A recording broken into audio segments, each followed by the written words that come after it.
আজকে সকালটা হয়েছিল একটা ছোট্ট পার্সেল নিয়ে, আর এখানে আমি গাড়ি বের করতে চলে গেছিলাম, যেহেতু যাবো একটু বাজার। আর এখানে সবাই আসছিল আমাকে ছাড়তে, তো সবার ফার্স্টে আমরা চলে গেছিলাম স্টাইল বাজার।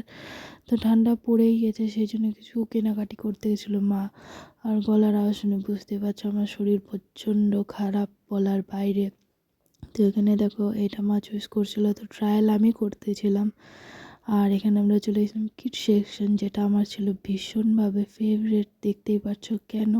তো এখানে কিছু কিছু শপিং কেনাকাটি করার পর দেখো এখানে মা নিয়ে নিয়েছিল কিছু 99-এর কম্বল, আর এখানে নিয়েছিলাম আমরা জার। আর এই পুচকিটা দেখতে ছিল কিছু খেলনা, দেখতেই পাচ্ছ খুবই মিষ্টি। তারপর আমরা এখানে ব্ল্যাঙ্কেটের সেকশনে ঘুরে নিই।